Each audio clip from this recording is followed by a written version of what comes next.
Mesdames, Messieurs, bonsoir. Merci d'avoir choisi Gabon Télévision pour vous informer.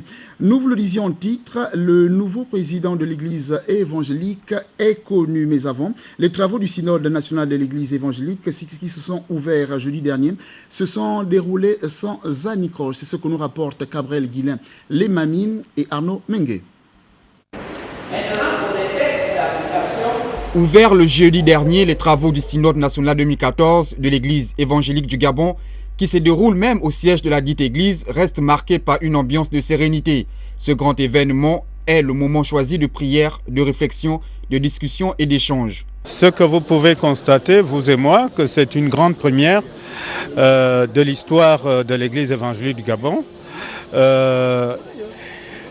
En fouillant notre mémoire, la mémoire de l'Église, ces 10 dernières années, jamais un synode national de l'Église évangélique du Gabon s'est tenu sans la présence des forces de sécurité et de l'ordre.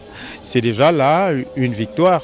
Le système rotatoire, vous le savez bien, en 16 ans a su réconcilier les frères ennemis de l'Église évangélique du Gabon, a su maintenir l'unité et l'a même consolider. Nous pensons qu'avec le système rotatoire, tout est permis concernant la désignation du président. Si le vote ne nous satisfait pas, on passe par le consensus. C'est selon les situations qui se présentent au synode d'en décider.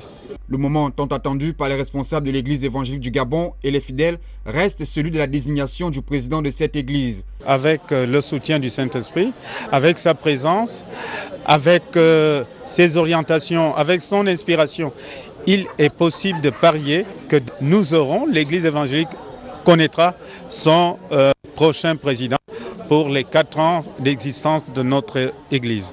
Choisi par l'Assemblée, il devra contribuer au bon fonctionnement de l'Église tout en apportant paix et sérénité au sein de cette Assemblée.